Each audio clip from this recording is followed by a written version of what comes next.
இந்த வருஷம் பொங்கல நல்லா சூப்பரா, சிறப்பா கொண்டாடிறலாம். நீங்க எல்லாருமே ஊருக்கு வாங்க அப்படின்னு சொல்லி பாட்டி ஃபோன் அடிக்கிறாங்க.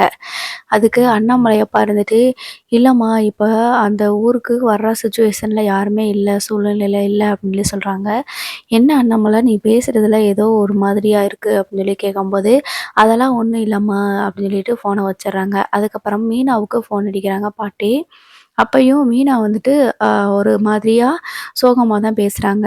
"என்ன அண்ணாமலைக்கு ஃபோன் அடிச்சேன். அ நாங்க பொங்கலுக்கெல்லாம் வர்ற சூழ்நிலையில இல்ல" அப்படின்னு சொல்லிட்டு சொன்னா, சரி அவன் பேசுறதுல ஒரு இதுவே இல்லாம இது இருக்குதே, ரொம்ப ஏதோ கஷ்டத்துல இருக்கிற மாரி தோணுதே அப்படின்னு சொல்லி சொல்றாங்க. "அப்படிலாம் எதுவும் இல்ல பாட்டி" அப்படின்னு சொல்லிட்டு மீனாவும் ஒரு மாதிரியா சொல்லும்போது, "நீயும் ஏதோ மறைக்கிற மீனா.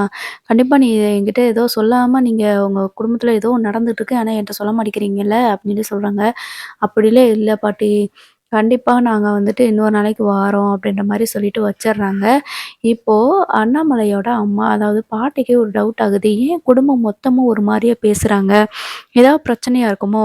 சரி நம்ம நேர்லயே போய் பார்த்துட்டு வந்துருவோம்.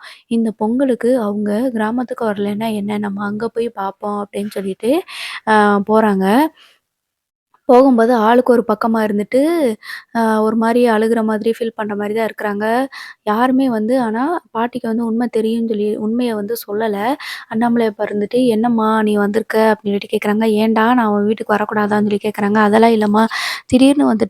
காலையில தான் ஃபோன் அடிச்சேன். அதுக்கு முன்னாடி வந்துட்டு அதாம்மா கேட்டேன்" அப்படின்னு சொல்லி சொல்றாங்க. "இல்ல நான் வந்து உங்கள எல்லாரையும் பொங்கலுக்கு கூட்டிட்டு போலான்னு சொல்லிட்டு வந்தேன். ஆனா நீங்க உனக்கு ஃபோன் போடும்போது நீ பேசினது எதுவுமே எனக்கு மனசுல சரின்னு படல. என்னமோ நடக்குது, தப்பா இருக்குதுன்னு தோணுச்சு. அதனால தான் வந்தேன்" அப்படின்னு சொல்லிட்டு பாட்டி சொல்றாங்க. இத கேட்டுட்டு, "அதெல்லாம் ஒண்ணும் இல்லம்மா" அப்படின்னு சொல்லிட்டு இருக்கும்போது, வீட்ல இருக்கவங்க எல்லாரும், "வாங்க பாட்டி எப்படி இருக்கீங்க? எப்போ வந்தீங்க?" அப்படின்னு சொல்லிட்டு கேட்டுட்டு இருக்கிறாங்க. மீனாவும், "வாங்க பாட்டி நல்லா இருக்கீங்களான்னு?" சொல்லிட்டு சைலன்ட்டா இருக்கிறாங்க. அப்ப "காஃபி போட்டு எடுத்துட்டு வா" அப்படின்னு சொல்லிட்டு அ நம்ம முத்துக்கிட்ட வந்துட்டு பாட்டி சொல்றாங்க. உடனே ஆனா முத்து வந்து மீனா கிட்ட எதுவும் சொல்லாம அப்படியே அமைதியாவே எல்லாருமே இருக்கிறாங்க. என்ன எல்லாருமே இருக்கிறாங்க. மூத்த மருமகள எங்க? அப்படின்னு சொல்லிட்டு கேட்குறாங்க. உடனே விஜயா இருந்துட்டு, மூத்த மருமகளா? அவ இல்ல. அவ வந்து செத்து போயிட்டா" அப்படின்னு சொல்லி சொல்றாங்க. "என்ன சொல்ற அண்ணாமலா? இவ என்ன சொல்றா? எனக்கு ஒண்ணும் புரியல. மனோஜ் எங்க முதல்ல?" அப்படின்னு சொல்லி சொல்றாங்க. மனோஜ் ரூம்குள்ள தான் இருக்காங்க. "டேய் மனோஜ் இங்க வா, வெளியில வா, பாட்டி வந்திருக்காங்கன்னு" சொல்லிட்டு கூப்பிடுறாங்க. அவனும் அழுதுகிட்டே வந்துட்டு மனோஜும் ஒரு மாரி சோகமா வந்து பைத்தியம் பிடிச்ச மாதிரி வந்து உட்கார்றாங்க. "என்ன எல்லாருமே இப்படி அமைதியா இருக்கிறீங்க? என்னாச்சு?" அப்படின்னு சொல்லி கேட்குறாங்க. விஜயா இருந்துட்டு ஒரே அழுதுட்டு இருக்கிறாங்க. "என்னாச்சு? என்ன நடந்தது? சொல்லு" அப்படின்னு சொல்லி சொல்லும்போது, எல்லாருமே அமைதியா இருக்கிறாங்க. ஒருத்தி வீட்ல இருக்கிறவ, நான் கூட்டிட்டு வந்தவ பெரிய துரோகமா யாராலயும் நம்பவே முடியாத, ஏத்துக்கவே முடியாத பெரிய துரோகத்த பண்ணிட்டு போயிட்டா. இவர் கூட்டிட்டு வந்த மருமக கூடவே இருந்து குழி பறிச்சுட்டா மொத்த குடும்பத்துக்கும் அப்படின்னு சொல்லி சொல்லிட்டு இருக்கிறாங்க. "அண்ணாமலை இவ என்னடா சொல்றா? எனக்கு ஒண்ணும் புரியல" அப்படின்னு சொல்லும்போது, "முத்து நீ சொல்லுப்பா என்னாச்சு?" அப்படின்னு சொல்லும்போது, அவங்க நடந்தது எல்லாத்தையுமே சொல்றாங்க. உடனே பாட்டிக்கும் பயங்கரமான ஷாக்கு. "ஐய்யய்யோ! என்னடா சொல்ற? எப்படியா நடந்துருச்சுன்னு?" சொல்லிட்டு அவங்களும் அழுதுட்டு இருக்கிறாங்க. மனோஜ வந்துட்டு, "மனோஜ் இங்க வாயா" அப்படின்னு சொல்லி கூப்பிட்டு மனோஜ் கிட்ட வந்து சொல்லிட்டு இருக்கிறாங்க. "கவலைப்படாதயா எல்லாமே சரியாயிரும்" அப்படின்னு சொல்லி சொல்றாங்க. "இல்ல பாட்டி என்னைய மட்டும் தான் எல்லாரும் ஈஸியா ஏமாத்திர்றாங்க" அப்படின்னு சொல்லி சொல்றாங்க. "நீ வருத்தப்படாதயா, நீ கவலைப்படாதயா" அப்படின்னு சொல்லிட்டு மனோஜுக்கு வந்து, "உனக்கு என்ன ஆறுதல் சொல்லுவேன்னு எனக்கு ஒண்ணுமே புரியலப்பா" அப்படின்னு சொல்லிட்டு இருக்கிறாங்க. அப்போ மீனாவ பார்த்துட்டு, "ஏன்டி மீனா, நீ கூட இப்படி பண்ணிட்டேல்ல" அப்படின்னு சொல்லி சொல்றாங்க. "இல்ல பாட்டி, நான் வந்து சொல்லுவேன்னு தான் நெனச்சேன். ஆனா, அவ என்னை மிரட்டிட்டே இருந்தா. கிறிஷும் அந்த பையனுக்காக தான் பாட்டி நான் நெனச்சேன்" அப்படின்னு சொல்லி சொல்றாங்க. விஜயாவுக்கு பயங்கரமா கோவம் வருது. எல்லாமே இவளால தான். இவளால ஆரம்பிச்சது தான் எல்லாமே. ஆரம்பத்திலேயே இவ சொல்லியிருக்கலாம்ல. குடும்பம் எப்படி வேணாலும் போகட்டும்னு சொல்லி நெனச்சாளாம். என்னமோ தேடி கண்டுபிடிச்சு கூட்டிட்டு வந்தாங்க.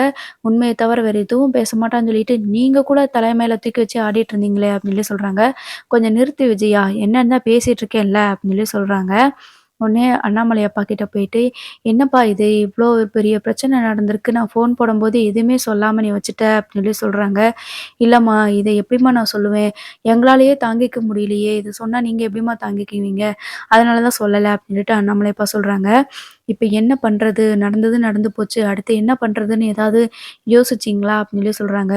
அப்போ முத்து இருந்துட்டு, "இல்ல பாட்டி, யாரும் சாப்பிடவும் இல்ல பாட்டி. சரியாவே சாப்பிடல, சரியாவே யாருமே தூங்கல பாட்டி" அப்படின்னு சொல்லி சொல்றாங்க. "மீனா நீ முதல்ல எல்லாருக்குமே சமைச்சுட்டு அப்புறம் சொல்லு" அப்படின்னு சொல்லி சொல்றாங்க. விஜயா இருந்துட்டு, "அவ சமைக்கிறத நான் இனிமே சாப்பிடவே மாட்டேன். அவ பச்சை தண்ணி கூட குடிக்க மாட்டா அவ கையால அப்படின்னு சொல்லி சொல்றாங்க. மீனா அழுதுட்டு இருக்கிறாங்க. "ஏன் நான் சொல்றத செய்யி போ! நீ போய் முதல்ல சமைச்சு கொண்டு வா" அப்படின்னு சொல்லி சொல்லிடுறாங்க. மீனாவும் எல்லாருக்குமே சமைச்சுட்டு, பாட்டி வந்து எல்லாரையுமே சாப்பிடுறதுக்கு கூப்பிடுறாங்க. "வாங்க எல்லாருமே முதல்ல உட்காந்து சாப்பிடுங்க. கவலைப்பட்டுக்கிட்டே இருந்தா எல்லாமே சரியா போயிருமா? முதல்ல வந்து சாப்பிடுங்க" அப்படின்னு சொல்லி சொல்றாங்க. அப்ப அண்ணாமலை அப்பா இருந்துட்டு, "இல்லம்மா எனக்கு வேண்டாம். எனக்கு பசிக்கலன்னு" சொல்லி சொல்றாங்க. "நீங்க பசிக்கலன்னு சொல்லி சொல்றது, உங்க வாயால தான் சொல்றீங்க. ஆனா உங்க வயிறு பசிக்கிறது எனக்கு புரியுது. தயவு செஞ்சு வந்து எல்லாருமே சாப்பிடுங்க" அப்படின்ட்டு எல்லாருமே கூப்பிடுறாங்க. மனோஜ் வந்துட்டு, "வாயா நீ முதல்ல சாப்பிட்டா தான் உங்க அப்பா, அம்மா வந்து தெம்பா இருப்பாங்க. நீ முதல்ல வந்து சாப்பிடு" அப்படின்னு சொல்லிட்டு கூப்பிட்டுட்டு போறாங்க. அப்போ மீனா வந்துட்டு சாப்பாடு வைக்கிறாங்க. இவ சாப்பாட வச்சா நாங்க சாப்பிட மாட்டோம் அப்படின்னு சொல்லி சொல்லிட்டு இருக்கிறாங்க. "நீ முதல்ல சாப்பிடுங்க எல்லாருமேன்னு" அப்படின்னு சொல்லிட்டு ஃபர்ஸ்ட்டு எல்லாரையுமே பாட்டி வந்து உட்காந்து சாப்பிட வைக்கிறாங்க. மனோஜ் அந்த டயத்துலயும் அழுதுகிட்டு ரோஹிணி கூட இருந்தத நெனச்சுட்டு ஃபீல் பண்ணிட்டு தான் இருக்கிறாரு. அதுக்கப்புறமா நீங்க வந்துட்டு இத பத்தி கவலைப்படாதீங்க. இதுக்கு ஏதாவது நம்ம வழி கண்டுபிடிப்போம். நான் அவள ஆரம்பத்துல மொத மீனாவோட தாலி கோர்க்கிற ஃபங்ஷன்ல வச்சு பார்க்கும்போதே நான் நெனச்சேன், "என்ன இவ பிள்ளை பெத்தவ மாரி இருக்கா?" அப்படின்னு சொல்லிட்டு.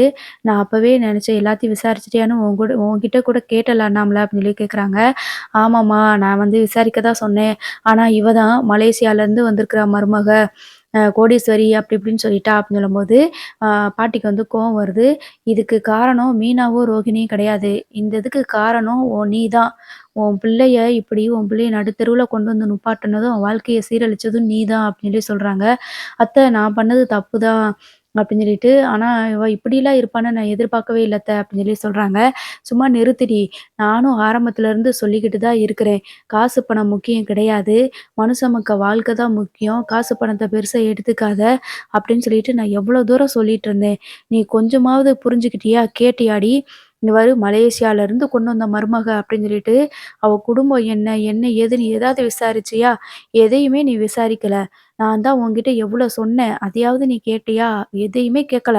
நீ என்கிட்ட வந்து காசு வேணும்னு நடிச்சு, என் வீட்ல 1 வாரம் உட்காந்து எல்லா வேலையும் பார்த்து வாங்கிட்டு போன. சரி அவங்க அப்பா, அவங்க குடும்பத்த பத்தியாவது விசாரிச்சியான்னு நான் கேட்டேன்லடி. அப்ப நீ என்ன சொன்ன? அவ பணக்காரி அப்படின்னு இந்த ஒரு வார்த்தை உனக்கு சொன்னா போதுமா? அப்போ இதுக்கெல்லாம் காரணம் நீ தான். நம்ம பிள்ளைக்கு கல்யாணம் பண்ணி வைக்க போறோமே, பொண்ணு நல்ல குணமான பொண்ணா, அவங்க குடும்பம் எப்படி? அவங்க சொந்தக்காரங்க எப்படி? அப்படிங்கிறதெல்லாம் நீ விசாரிக்க வேணாமா? கடைசி வரைக்கும் வாழப் போறது உன் பையன் தானே! இப்போ பணம் இல்ல. இப்ப என்ன ஆச்சு? சொல்லு. உன் பையனோட மனசு தான் இங்க கெட்டு போச்சு. அவனோட வாழ்க்கை தான் பாதிச்சிருச்சு அப்படின்னு சொல்லிட்டு பயங்கரமா திட்டிட்டு இருக்கிறாங்க.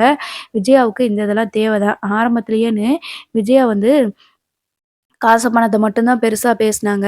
அதுக்காகவே எல்லாரையும் மட்டம் தட்டி பேசிட்டு இருந்தாங்க. அப்பயாவது அவங்க வந்து குடும்பம் அதெல்லாம் விசாரிச்சிருந்தாங்க. ரோகிணியோட ஃபேமிலிய பார்க்கணும், வைக்கணும், பேசணும். அப்பதான் அந்த கல்யாணம் நடக்கும். அப்படி இப்படின்னு ஏதாவது சொல்லியிருந்தாங்க அப்படின்னா, இப்ப இவ்வளோ தூரம் பிரச்சனை வந்திருக்காது இல்லையா? அதனால தான் அண்ணாமலை எப்பவும் சொல்றாங்க, "நீங்க சொல்றது தாம்மா சரி. ஒருத்தி பணக்காரின்னு சொன்னா, பணக்காரி நான் தான் பணக்காரி.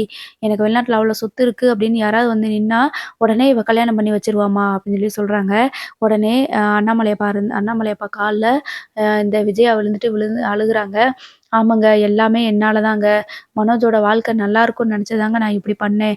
ஆனா, அவ என்னைய ஏமாத்துவான்னு நான் நெனச்சு கூட பார்க்கலங்க" அப்படின்னு சொல்லிட்டு அண்ணாமலை அப்பா கால்ல விழுந்து, "நான் பண்ண தப்புக்கெல்லாம் என் மகன் இப்படி இருக்கிறதுக்கு காரணமே நான் தான். என் வாழ்க்கைய கெடுத்ததே நான் தான்" அப்படின்னு சொல்லிட்டு உட்காந்து அழுதுட்டு இருக்கிறாங்க. சரி இதுக்கப்புறம் இதுக்கப்புறம் என்ன நடக்கும் அப்படிங்கிறத வெயிட் பண்ணி பார்க்கலாம். தேங்க்ஸ் ஃபார் வாட்சிங்.